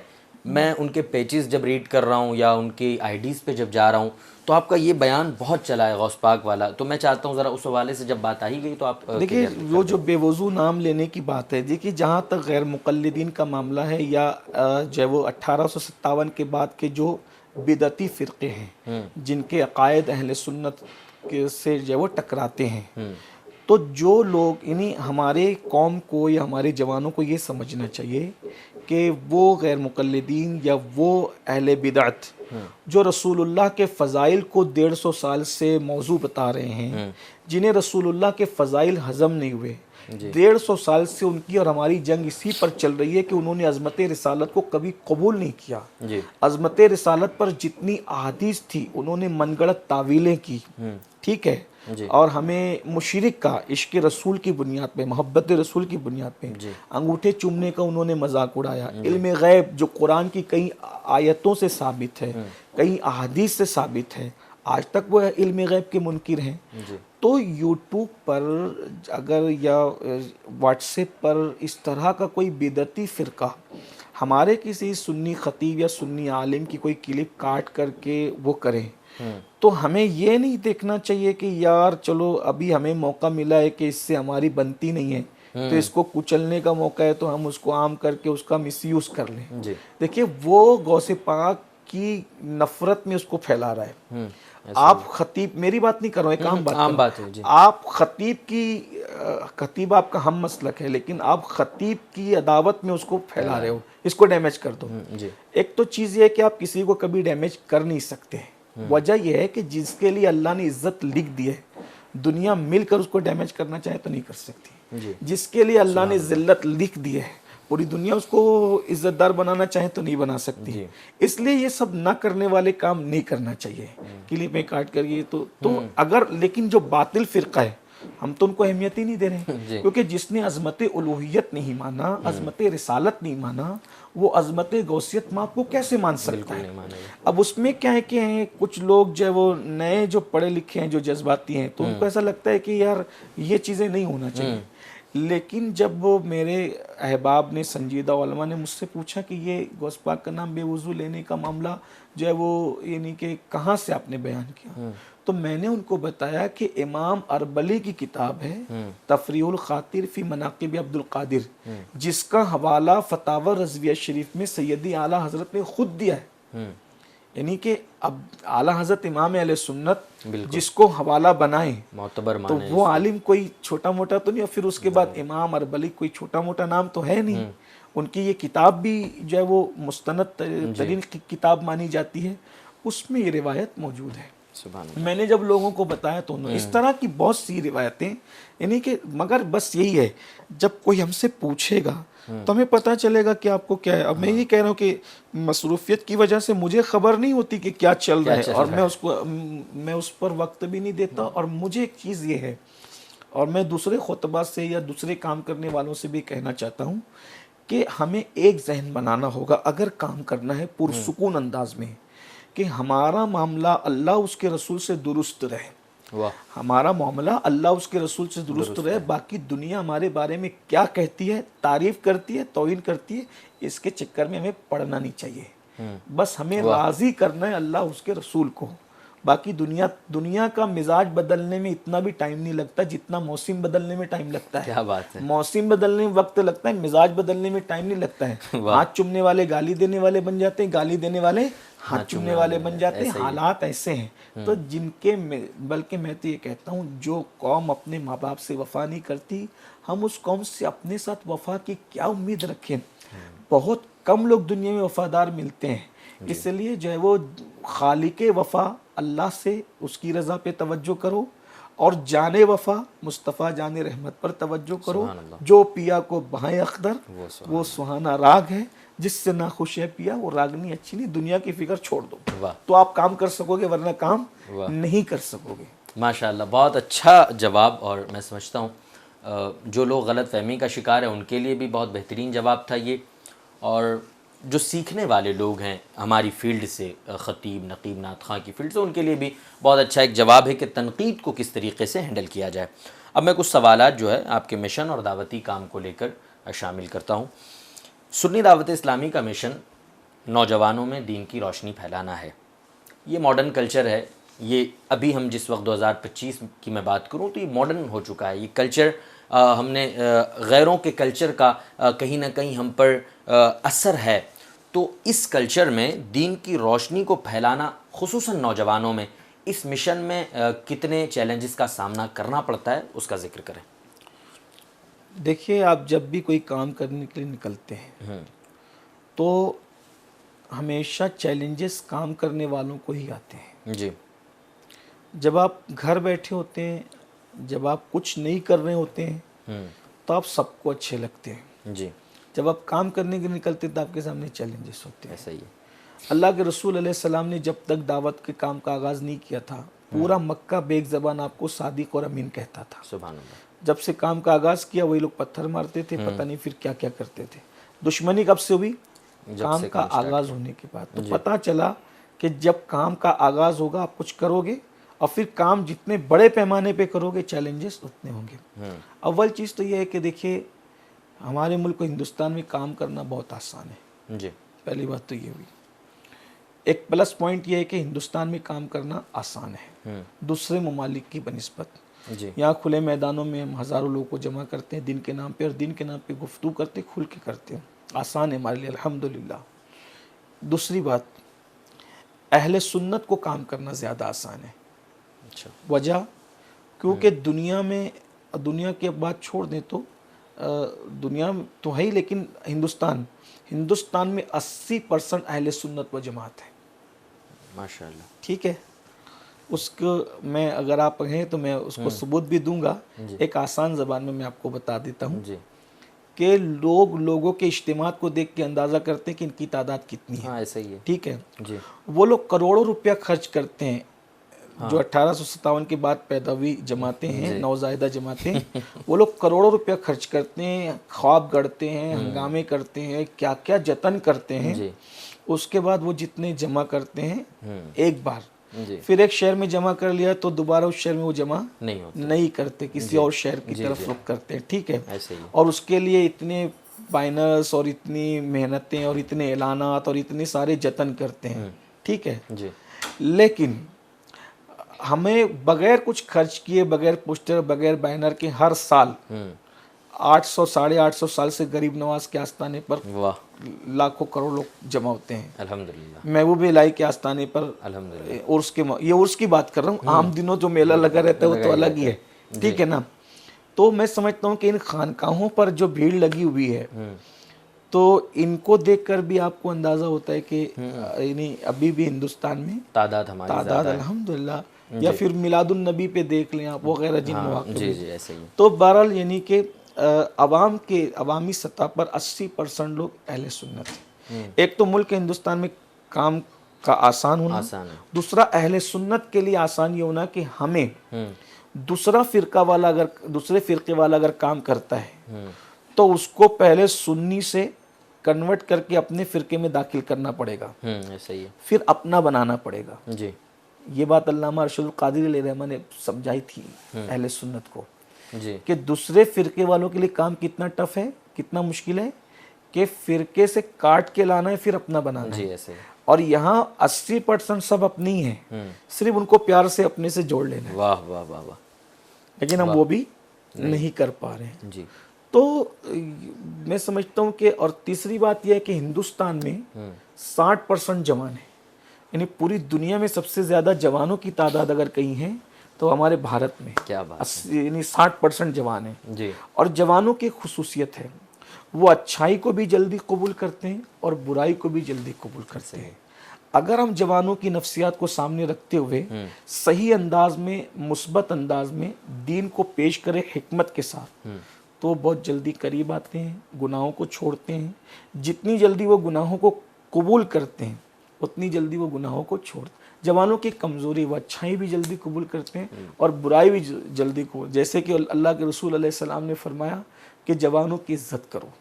फरमाया कि उसकी वजह यह है कि जब नबूवत का ऐलान किया गया तो मक्के के बुढ़ों ने मुखालफत की, लेकिन जवानों ने इस्लाम को कबूल किया। सुभान अल्लाह। सब जवान थे, सिद्दीक अकबर, फारूक आज़म, उस्मान गनी, मौला अली की जवानी की शुरुआती साद, सईद, तलहा, ज़ुबैर, बिलाल, ये सब, ये जितने में हमारे सरकार लोग हैं ये सब जवान थे जब में। तो इन सब जवानों ने कबूल किया। फातेहीन बद्र, फातेहीन ओहद, खंदक, खैबर, सब ये जवान थे। तो जवानों पे काम करना आसान है, क्योंकि जैसे जवान उन्होंने बुराई कबूल कर ली, हम मेहनत करेंगे तो वो अच्छाई भी कबूल कर। और है, हम देख रहे हैं माशाल्लाह जवान नशा छोड़ रहे हैं, दाढ़ियाँ रख रहे हैं, नमाजी बन रहे हैं, अल्लाह का शुक्र है। तो लेकिन बस ये है कि उन्हें प्यार देना होगा। वो अगर कोई सवाल करे तो हमें उनको मुतमईन करना होगा, हमें उनके दुख दर्द को सुनना होगा, समझना होगा, प्यार से गुफ्तगू करनी होगी। वो और हम उनको झिड़केंगे, मुसाफा भी नहीं करेंगे, उनको नज़रअंदाज करेंगे, तो ये सब चीज़ें दिलों को तोड़ने वाली है। दिलों को जोड़ने वाली चीज़ें हैं कि हमारे आका सल्लल्लाहु अलैहि वसल्लम को से जब लोग मुसाफा करते थे तो जब तक के मुसाफा करने वाला हाथ नहीं छोड़ता था, अल्लाह के रसूल अलैहि सलाम खुद भी हाथ नहीं छुड़वाते थे। तो यानी आप जब प्यार दोगे ना तो लोग आपके करीब आएंगे। और बिलखुसूस नौजवान तबका इज़्ज़त चाहता है, उनका आप रिस्पेक्ट कीजिए, उनके नफ्सियात का ख्याल कीजिए और उनकी नफ्सियात के एतबार से उनको समझाइए। भाई देखिए, आपका जो अपना तरीका है पसंदीदा, आपको उसको नहीं देखना होगा जी। जो उस वक्त की ज़रूरत होगी उसको सामने रखना होगा। जैसे मिसाल के तौर पर हमारी हैसियत जो दीन का काम कर रहे हैं, मुक़र्रिर, खुतबा, जो लोग भी हैं, मुफक्किरीन, स्कॉलर्स, उनकी हैसियत मेज़बान की नहीं है, उनकी हैसियत डॉक्टर और हकीम की है। मेज़बान जो होता है वो मेहमान की पसंद का खाना देता है, लेकिन डॉक्टर कभी मरीज़ के पसंद की दवा नहीं देता, बल्कि वो मरीज़ की ज़रूरत की दवा देता है। तो हमें कौम को जो पसंद है उस पर बात करने की बजाय जो कौम की ज़रूरत है उस पर, चाहे हमारी तकरीर में नारा न लगे, चाहे लोग हमें हमारी वाहवाही करें ना करें, हम अल्लाह की रज़ा के लिए वो गुफ्तगू करें जो कौम को पसंद होने की बजाय कौम की ज़रूरत है। एक जगह आपकी बात का असर नहीं होगा लेकिन दूसरी जगह की में ऐसा नहीं हुआ है, बल्कि अल्लाह की रज़ा के लिए आप कहीं भी कोई भी बात कीजिए, कितनी भी खुश्क बात कीजिए, अगर रज़ा इलाही मकसूद है तो वो बराबर असर करेगी इंशाअल्लाह। सुभान अल्लाह, माशाअल्लाह। मैं अब ये तो आपके मिशन और आपके काम को लेकर आपसे सवालात थे, मैं 2-3 सवाल अखीर में जो है अवाम कुछ सीखे या कुछ लेके जाए उस हवाले से मैंने शामिल किए हैं। सोशल मीडिया का ये दौर है और हर शख्स जो है अपना ज़्यादा से ज़्यादा वक्त सोशल मीडिया पर सर्फ कर रहा है। अब वो सोशल मीडिया से ज़ाहिर है कि वो सर्च कर कर चीज़ें देख रहा है, नई नई जानकारियाँ, फिर वो मजहबी जानकारियाँ हो या दुनियावी तौर पर जानकारी हो, हर शख्स सोशल मीडिया से वो चीज़ें हासिल कर रहा है। तो मैं आपसे जानना ये चाह रहा हूँ कि इस दौर में, जो दौर सोशल मीडिया का है, इस वक्त तबलीग और दावत का काम सबसे ज़्यादा असर किस जगह से करेगा, मिंबर व महराब से या डिजिटल प्लेटफॉर्म सोशल मीडिया से? अच्छा सवाल है आपका जी। चूँकि मैं सूफियों के कदमों से वाबस्ता हूँ और ज़्यादातर चीज़ों को मैं तसव्वुफ़ की ऐनक लगा के देखता हूँ। आप ये कह रहे हैं कि मौसर काम किस प्लेटफॉर्म से होगा, ऐसे ही मिंबर व महराब से या सोशल मीडिया से जी। मैं आपको कहता हूँ कि आप कहीं से भी काम कीजिए वो मौसर होगा, शर्त है कि आपकी नीयत अच्छी हो जी। मिंबर व महराब से कीजिए तो भी आपको कामयाबी मिलेगी, डिजिटल प्लेटफॉर्म से कीजिए तो भी आपको कामयाबी मिलेगी। एक आसान ज़बान में समझाऊँ, जी ऐसे ही। आज डिजिटल मीडिया, डिजिटल प्लेटफॉर्म मौजूद है, सोशल मीडिया का दौर है ना, लोग डिजिटल प्लेटफॉर्म की बात करते हैं। क्या किसी स्कॉलर ने आज तक डिजिटल प्लेटफॉर्म का इस्तेमाल करके क्या 9 लाख लोगों को मुसलमान किया है? बिल्कुल नहीं। नहीं किया है, कोई तहकीक नहीं। लेकिन कोई डिजिटल प्लेटफॉर्म नहीं है, कोई सोशल मीडिया नहीं है, और सरकार गरीब नवाज 90 लाख के दिलों में इस्लाम की शमा को रोशन करते हैं। वाह वाह वाह वाह वाह। बल्कि माइक भी नहीं है, हाँ तसव्वुर माइक भी नहीं है, जी है ना, ऐसे ही। लेकिन 90 लाख लोगों तक पैगाम पहुंचा। बिल्कुल। तो क्या चीज़ थी? एक और बात चलें, अब इससे कोई इख्तिलाफ करेगा तो मैं रिवायत हदीस पेश कर देता हूँ। जी। खलीलुल्लाह को कहा गया हज़रत इब्राहीम अलैहिस्सलाम को कि काबा बन गया है, आप आवाज़ दीजिए। क़यामत तक जो लोग हज और उम्रा करेंगे उन तक आप आवाज़ दीजिए। तो कहा मेरी आवाज़ कहाँ तक पहुँचेगा? आप आवाज़ लगाइए, अल्लाह पहुँचाएगा। कहाँ तक पहुँचाई? आलम अरवाह तक पहुँचाई। जी। तो पता चला अगर बंदा खुलूस दिल के साथ आवाज़ लगाए वाह, तो वाह, खलीलुल्लाह की आवाज़ आलम अरवाह तक पहुँचती। ये सीने के पीछे दिल की हैसियत क्या है? जी। बात सिर्फ खुलूस की है, बहुत अच्छा। अल्लाह रसूल की रज़ा की है। बेशक। मेरे नज़दीक प्लेटफॉर्म की अहमियत नहीं है, मेरे नज़दीक नीयत की अहमियत है। वाह। जो हमने अपने बुजुर्गों से सुना है, सीखा है। जी जी, बहुत कि अच्छा। आपकी नीयत अच्छी हो, आपके अंदर खुलूस हो और आप अल्लाह के लिए काम करें, तो आप, बल्कि आप प्लेटफॉर्म की बात करते हो, ना मेहराब हो, ना मिंबर हो, ना कोई प्लेटफॉर्म हो, आप जंगल में भी बैठकर अगर काम करोगे ना तो जंगल भी मंगल होगा। शर्त यह है कि आपकी नीयत अच्छी होनी चाहिए। माशाल्लाह, बहुत अच्छा जवाब कि प्लेटफॉर्म ज़रूरी नहीं, नीयत ज़रूरी। क्योंकि इस वक्त लोग ऐसा, ये हर आदमी चाहता है कि मैं सोशल मीडिया पर हीरो बनूं, डिजिटल, और मैं मशहूर हो जाऊं। मशहूर हो, मैं कहता हूं मशहूर होने के लिए काम क्यों कर रहे हो? मकबूल होने के लिए अल्लाह की बारगाह में मकबूल होने के लिए काम कीजिए। देखिए मशहूर तो नचनिए भी है, ऐसे ही। अगर हम मशहूर होने के लिए काम करें तो हम उन नाचने वाले खान साहबों से आगे नहीं बढ़ सके जी हैं। जी जी। और अगर हम अल्लाह की बारगाह में कबूलियत के लिए काम कर रहे हैं तो सारी दुनिया पीछे आप आ गए। मौलाए कायनात फरमाते हैं कि लोग नेकी पे मेहनत करते हैं, मैं कबूलियत पे मेहनत करता हूँ। क्योंकि अगर अल्लाह छोटा कबूल कर ले तो वो छोटा नहीं रह जाता, और अल्लाह बड़े को रद्द कर दे तो बड़ा नहीं रह जाता। कुत्ते को पानी पिलाना कबूल कर ले तो उसको वली बना लेते हैं, हज़ारों साल इबादत करने वाले को रद्द कर दे तो उसको शैतान बना देते हैं। तो ये चीज़ है। तो हमें, मैं ये आपके ज़रिए से, आपके सवाल के अल्लाह आपको जज़ाए खैर दे, ये हाशमी चैनल वाले सिराज भाई को जज़ाए खैर दे, मैं आपके ज़रिए से तमाम अहले ईमान को, तमाम काम करने वालों को पैगाम देना चाहता हूँ। प्लेटफॉर्म की अहमियत नहीं है, काम करने वालों के इखलास और नीयत की अहमियत है। अल्लाह की रज़ा के लिए जो करोगे अल्लाह की मदद आएगी। और आप, अगर आप मकबूल हो गए, एक बात याद रखना, हर मशहूर मकबूल नहीं होता, लेकिन जो मकबूल हो जाता है वो मशहूर ज़रूर होता है। और ऐसा मशहूर होता है कि फिर वो मीडिया, सोशल मीडिया का मोहताज नहीं रहता। फिर उसके डंके बजाने के लिए फरिश्तों कहा जाता है कि मैं फुला से प्यार करता हूँ, तुम भी करो। फिर उसके डंके बजाए जाते हैं और उसकी मोहब्बत लोगों के दिलों में डाली नहीं जाती है, बल्कि उंडेल दी जाती है। वाह। जितने ये मशहूर लोग हैं जो कब्रों में सो रहे हैं, इनका किसने प्रोपेगेंडा किया? गरीब नवाज हो, गौसे पाक हो, साबिर पाक हो, मखदूम, कोई इन लोगों के एजेंट नहीं थे, कोई इन लोगों को मशहूर, ये अल्लाह ने इनको मशहूर किया है। और आप देखें, मशहूर लोगों की शोहरत चंद दिन की होती है, मकबूल लोगों की शोहरत दायमी होती है। क्योंकि मशहूर लोगों को एजेंट लोग प्लानिंग के तहत मशहूर करते हैं, और मकबूल को अल्लाह मशहूर करता है। तो अल्लाह का काम तो दायमी है ना जी। तो इसलिए हमें इसकी तरफ तवज्जो करनी। बहुत अच्छी बात, मशहूर और मकबूल पर बहुत अच्छी बात की, और प्लेटफॉर्म के हवाले से भी बहुत अच्छी बात की कि भाई प्लेटफॉर्म ज़रूरी नहीं, नीयत पर डिपेंड है। आपकी नीयत जैसी होगी फल वैसा मैं तो बल्कि माजरत चाहते हुए एक दो जुमले और कहना चाहता हूँ कि आमतौर पे कुछ दोस्तों ने मुझे मशवरा दिया कि आप चैनल साथ लेके चला करें और कैमरे साथ लेके चला करें, वो इस तरह से आप पूरी टीम लेके चलें, आपकी शोहरत होगी। मैंने कहा मैं बैग उठाने के लिए खादिम नहीं लेके चलता हूँ, क्योंकि अगर मैं एक आदमी साथ में रखूँगा तो उसका खर्च बढ़ेगा, कौम पे बोझ आएगा, मुझे इसकी ज़रूरत नहीं। मैं कहीं भी तकरीर कर देता हूँ, कभी पूछता भी नहीं कि रिकॉर्डिंग होगी नहीं होगी। जहाँ बोला अल्लाह के लिए बोल करके निकल गए, अगर अल्लाह पाक कबूल कर ले तो खुद ही आम होगा, और अगर अल्लाह की बारगाह में कबूल नहीं है तो फिर उसको ज़ाय हो ही जाना चाहिए। जी। जो उस काम को आग लगे जो यार को पसंद हाँ हाँ हाँ, है, वाह बस वाह इतनी वाह, बात वाह, है। बहुत अच्छा, जी हाँ। माशाल्लाह। बस हज़रत मैं इस प्रोग्राम के अखीर की तरफ जा रहा हूँ। आखिरी 3 सवाल हैं मेरे पास।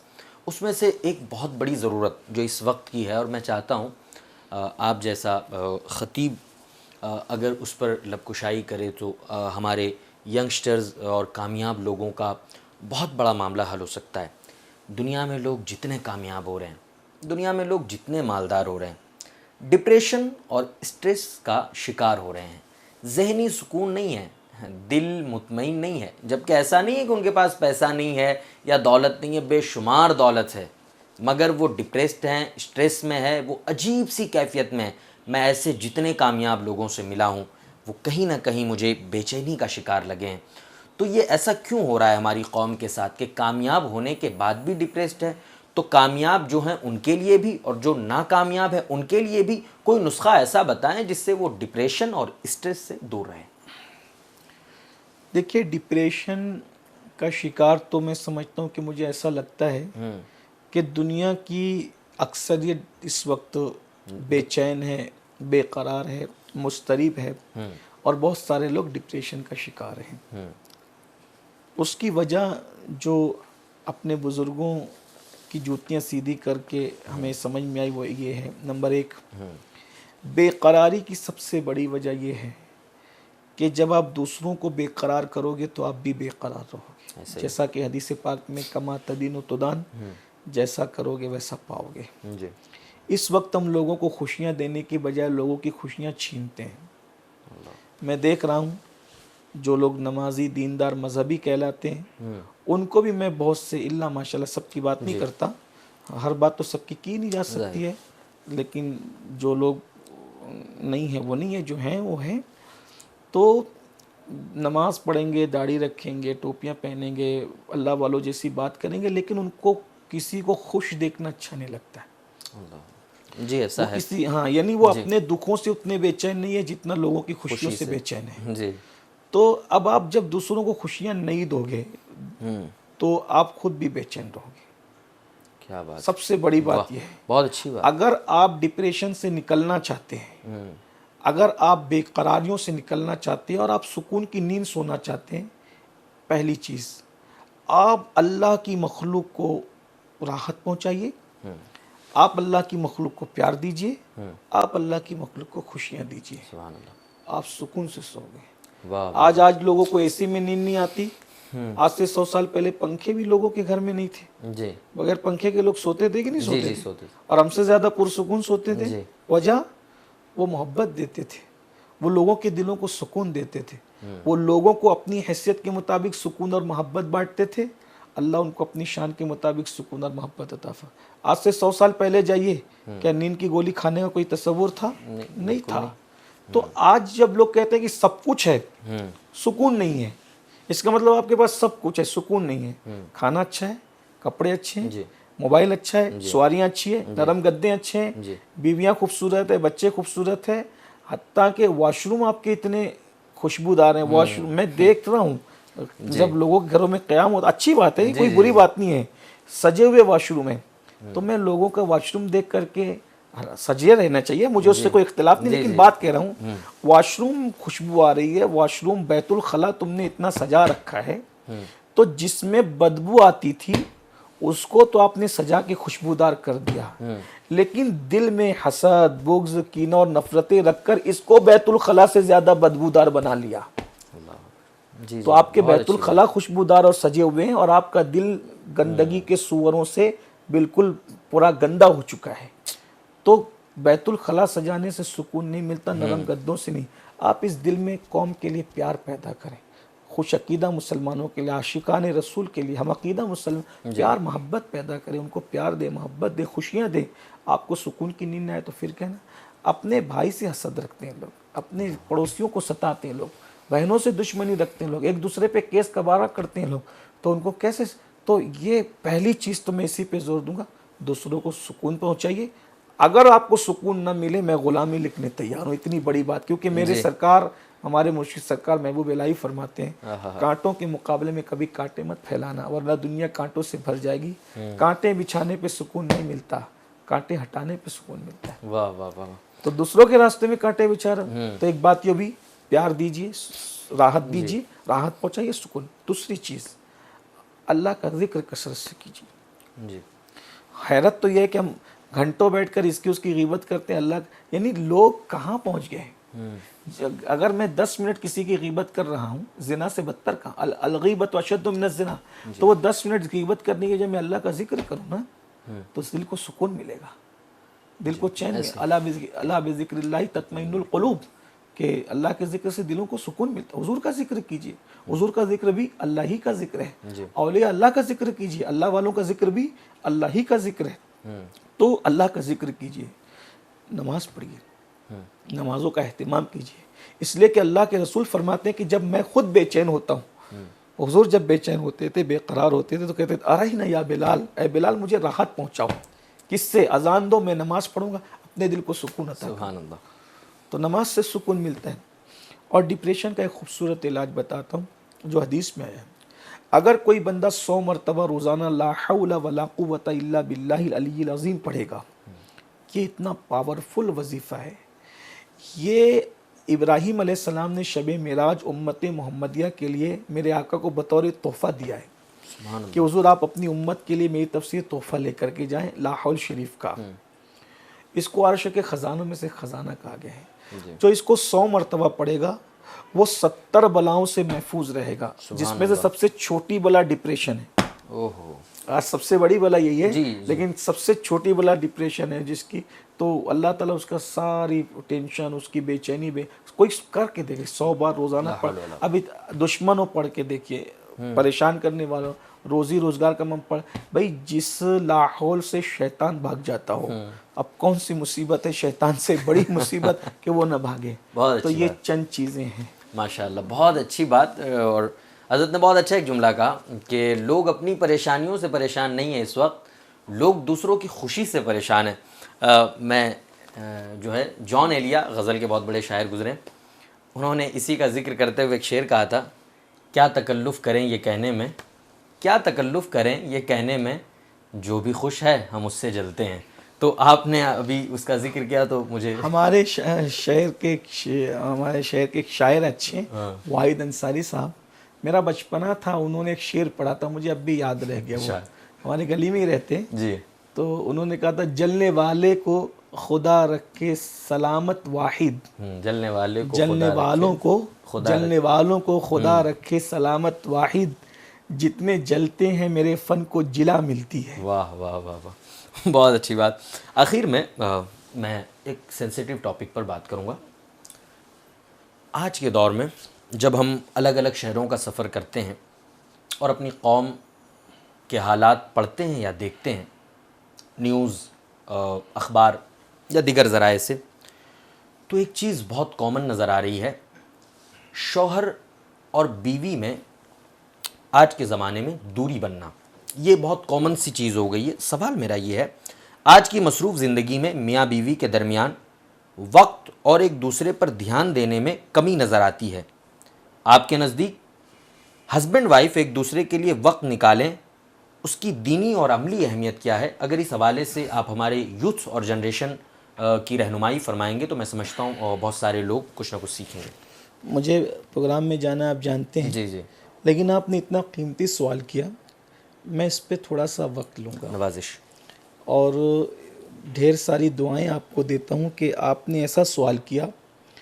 शायद इसका जवाब अगर सही तौर पर लोगों तक पहुँच गया तो कई घर उजड़ने और बिगड़ने से इंशाल्लाह बच जाएंगे। इंशाल्लाह। देखिए, आपके सवाल के मुख्तलिफ जो है वो माना और मफाहिम है और मैं उसको मुख्तलिफ अंदाज में पेश करता हूँ। नंबर 1, शौहर और बीवी के दरमियान जो दूरियां हैं उसकी कई वजूहात में से सबसे पहली वजह यह है कि शौहर ये सोचता है कि अब मेरी शादी हो गई ना, अब मैंने जैसे चाहे रहना है जी, और बीवी कहीं ये सोचती है कि अब शादी हो गई है, अब जैसे चाहे रहना है। कल या परसों ही एक जवान मेरे पास आया था, जी।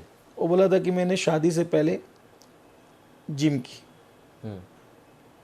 तो मैंने कहा फिर शादी के बाद इतना भद्दा क्यों हो गया? तो बोले अब तो शादी होगी ना। मैंने कहा शादी से पहले तूने इसलिए जिम की थी ताकि तू अच्छा लगे, जी। तेरा रिश्ता तय हो जाए। अब शादी के बाद भी तुझे फिट रहना चाहिए, भद्दा नज़र नहीं आना चाहिए। उस वक्त रिश्ता लगने के लिए तूने जिम की थी, अब रिश्ता निभने के लिए तूने फिट रहना है। वाह वाह वाह। उस वक्त तो तूने अच्छा लगने के लिए अपने आप को स्मार्ट बनाया था, हमेशा अच्छा लगते रहने के लिए तुझे स्मार्ट रखना है अपने आप को।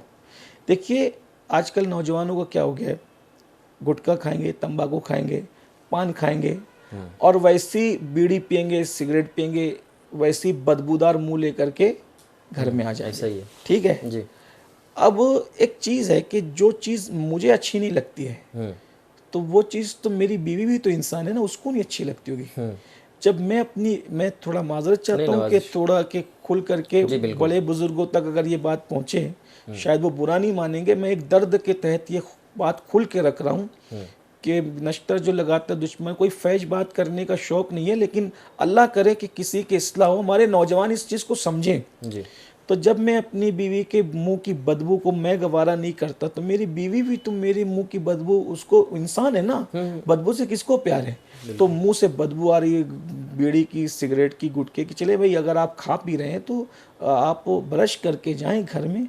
उम्मुल मोमिनीन सैयदा आयशा सिद्दीक़ा रज़ियल्लाहु ताला अन्हा से किसी ने पूछा, अम्मी जान अल्लाह के रसूल जब घर में आते थे तो सबसे पहला काम क्या करते थे? तो उम्मुल मोमिनीन फरमाती वो सबसे पहले मिसवाक करते थे। जिसके मुंह की खुशबू से कुएं महक रहे हैं, खारी कुएं मीठे हो रहे हैं, जिसके दहन अक़दस की खुशबू से आलम महक रहा है, मुश्क जिससे खैरात जो वो महक मांगे, वो रसूल तालीम उम्मत के लिए घर में आने के बाद सबसे पहला काम क्या कर रहे हैं? मिसवाक कर रहे हैं।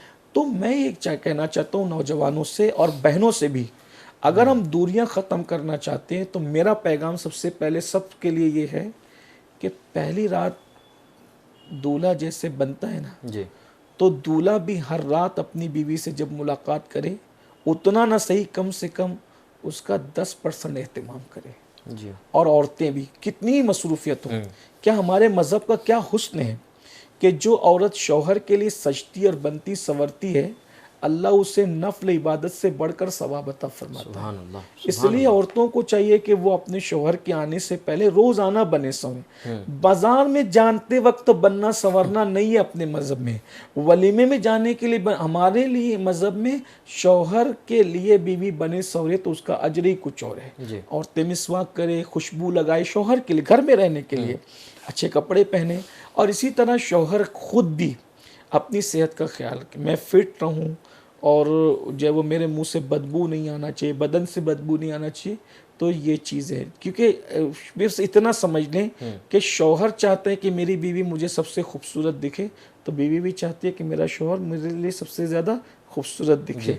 दाढ़ी रखो तो उसको अच्छे से तराश के रखो। भाई हुजूर, मैं अब एक बात कहूँ कि हुजूर अलैहिस्सलातु व तस्लीम खुद बहुत खूबसूरत थे अल्हम्दुलिल्लाह, बल्कि सारा हुस्न जमा है, बल्कि हुस्न उनकी खैरात है। हुस्न खाता है जिसके नमक की कसम वो मले है दिलारा हमारा नबी। उसके बावजूद भी अल्लाह के रसूल अलैहिस्सलातु व तस्लीम ज़ाहिरी एतबार से तालीमी उम्मत के लिए जीनत फरमाते थे। ख़ुद कुरान ने कहा कि मस्जिद जाते हुए जीनत करने के लिए तुम्हें किसने मना किया? तो ये सब चीज़ें कि मर्दों को और औरतों को चाहिए कि शौहर बीवी के लिए बनना संवरना सीखे और बीवी शौहर के लिए बनना संवरना सीखे। इससे दूरियां ख़त्म होगी, नंबर 1। नंबर 2, शौहर अपना हक मांग रहा है और बीवी अपना हक मांग रही है, इसलिए दूरियां हो रही है। हक मांगने की बजाय हक देना सीखिए। क्या बात है।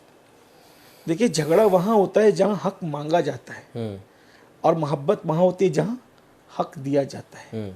तो हक मांगने की बजाय हक देना सीखिए। दूसरी बात। तीसरी बात यह है कि शौहर ये समझता है कि बीवी मेरी है ना, इसने जाना कहाँ है। हाँ, ऐसे भी। तो गालियाँ देना, मारना, पीटना, जुल्म करना, नज़रअंदाज करना। जैसे घर में आए, मोबाइल में लगे, बीवी मेरी है ना, जाएगी कहाँ? लेकिन वो भी तो दिल रखती है ना। जी बिल्कुल, दिल रखती है।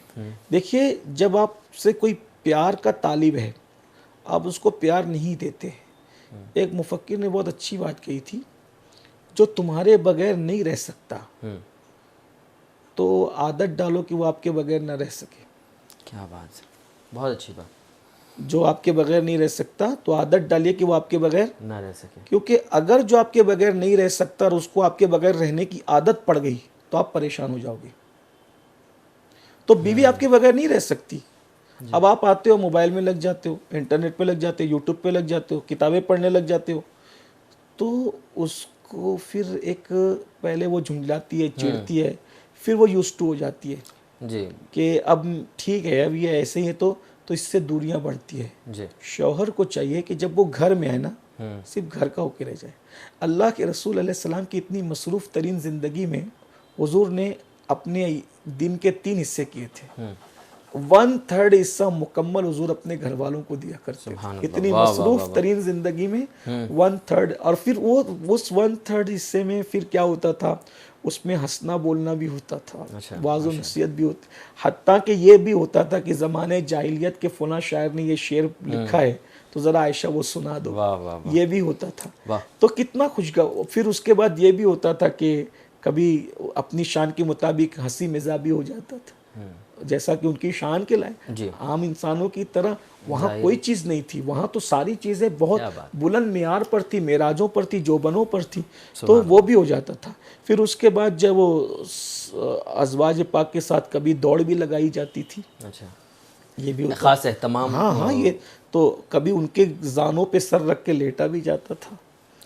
तो ये आज क्या हो रहा है, बीवियों गालियां दे रहे हैं। अब आप सोचो, जो अल्लाह के रसूल फरमाते हैं पिस्सू और खटमल को गाली मत दो, यहाँ तक फरमाया को शैतान को भी गाली मत दो।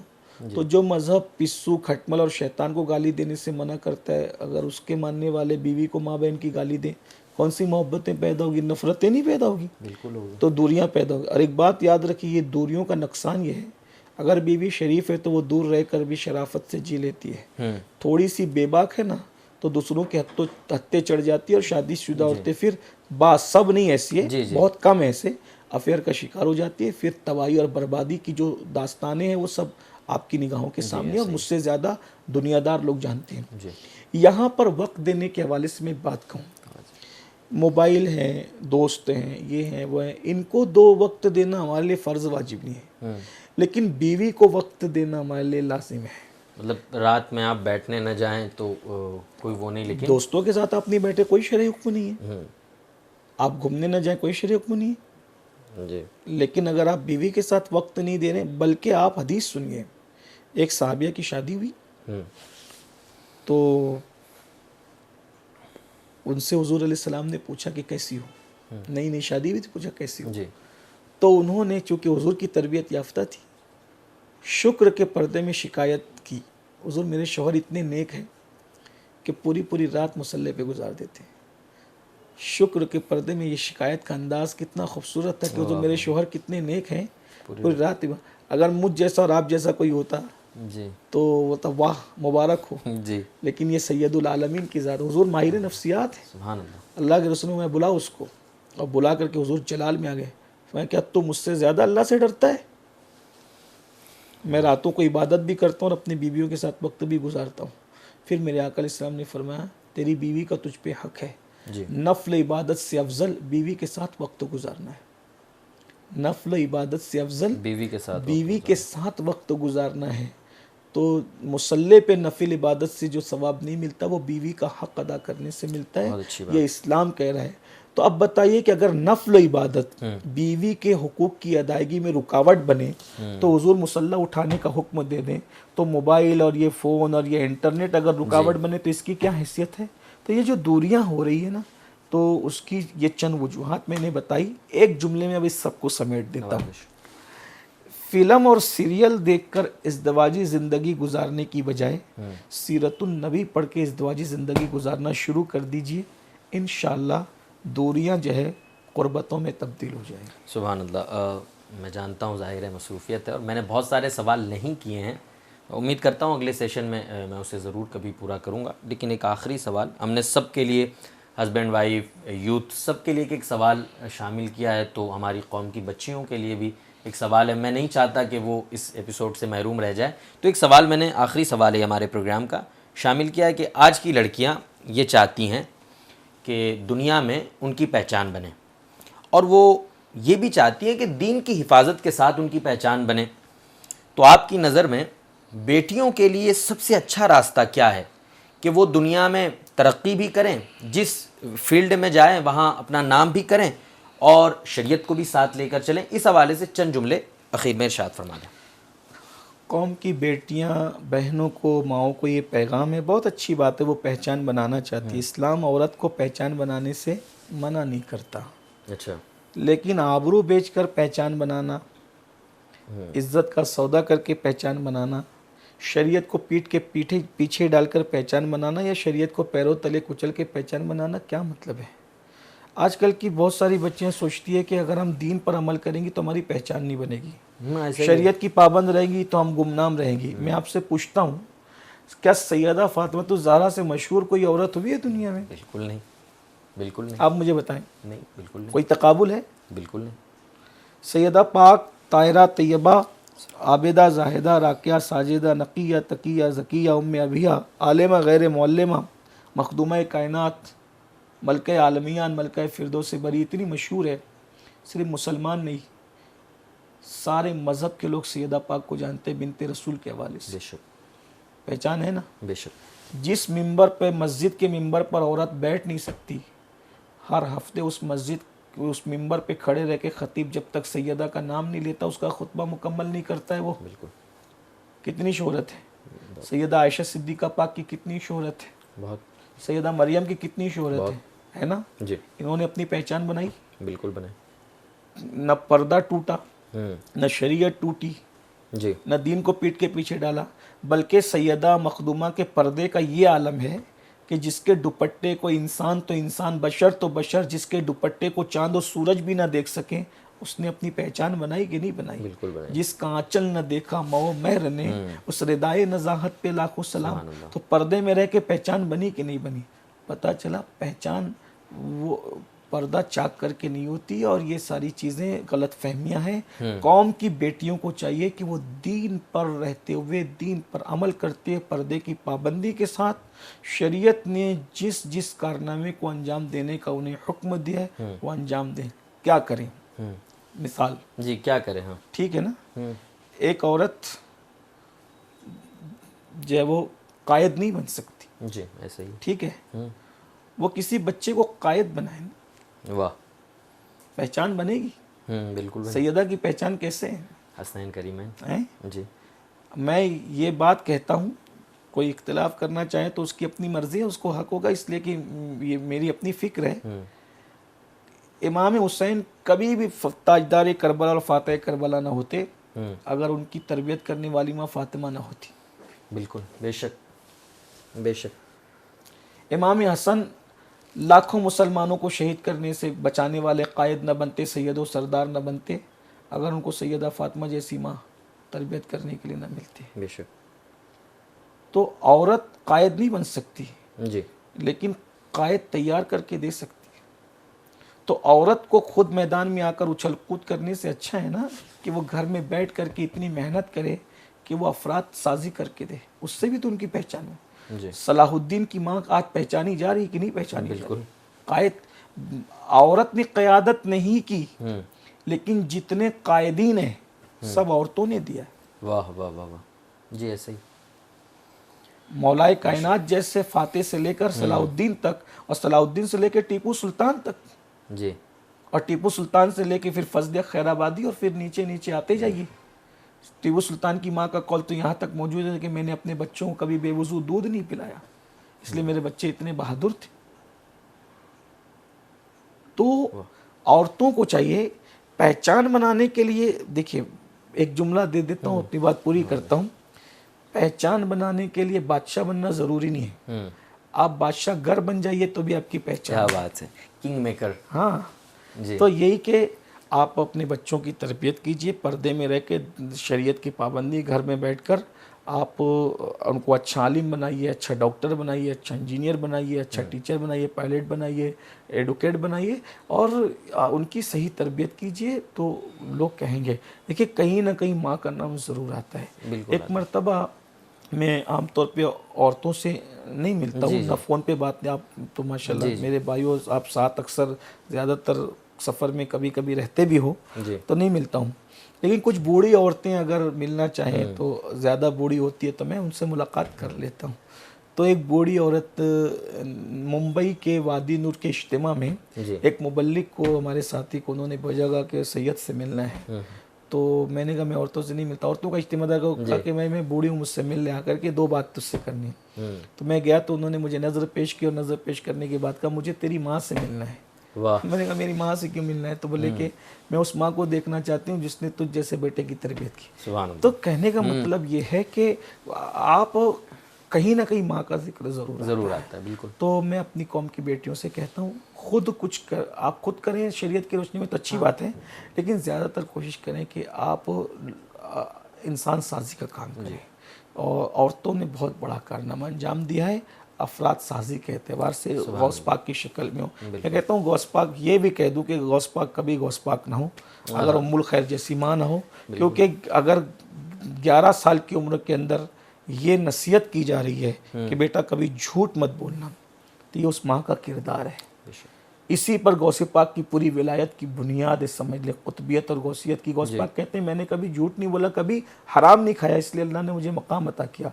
और ये झूठ नहीं बोलने की वसीयत जहाँ से मिली है वो उनकी अम्मी जान है। सुभान अल्लाह। तो इसलिए मैं अपनी कौम की बेटियों से कहता हूँ कि आप अफराद साज बने और इस तरह से आप अपनी पहचान बनाएं। सुभान अल्लाह, माशाअल्लाह।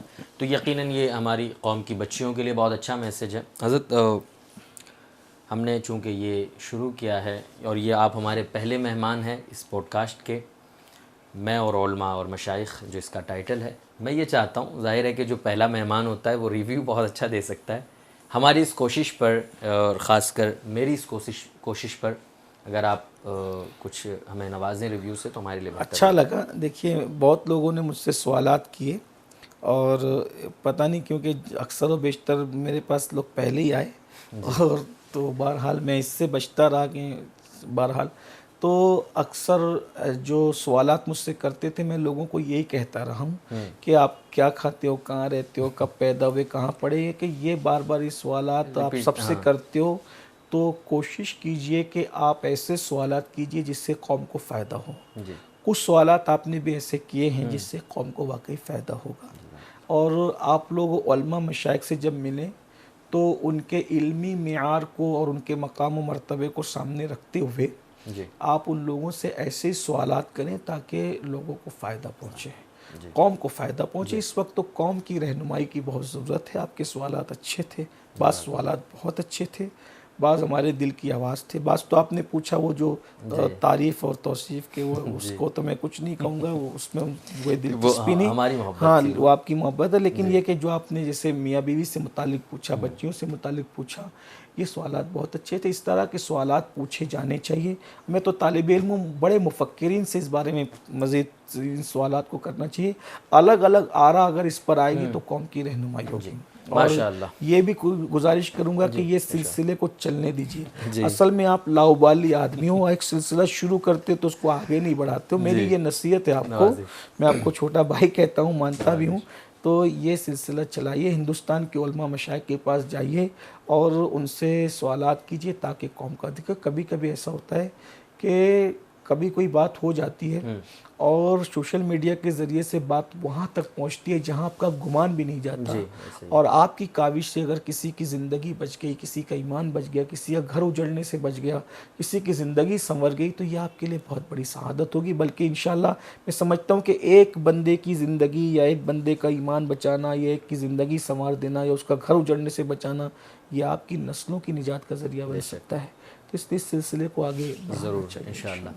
माशाअल्लाह नाज़रीन किराम, तो जी हाँ नाज़रीन किराम, ये थे हज़रत अल्लामा सैयद अमीनुल क़ादरी साहब क़िबला, जिनसे हमने कुछ देर बात की। और यकीनन हमारी पहचान इनसे है और हमारी कोशिश ये थी कि हमारे पहले मेहमान ख़ुद क़िबला रहें ताकि हम इनसे सीखें भी कि हमें आगे किस तरीके से चलाना है। और ये पहली बैठक थी अल्लामा सैयद अमीनुल क़ादरी साहब के साथ। इंशाअल्लाह मज़ीद और भी गुफ्तगू होगी और मैं ऐसे ऐसे सवाल तैयार करूँगा जिससे कौम का फ़ायदा हो। और हाँ नाज़रीन किराम, आप ज़रूर कमेंट करके बताएं कि अगले मेहमान आप हमारे इस ख़ास शो में किसे देखना चाहते हैं। तब तक के लिए दें अपने मेज़बान ज़ीशान बरकाती को इजाज़त। इंशाअल्लाह फिर मुलाकात होगी। तब तक के लिए अपना और अपने परिवार का ख्याल रखें। अस्सलामु अलैकुम व रहमतुल्लाहि व बरकातुहू।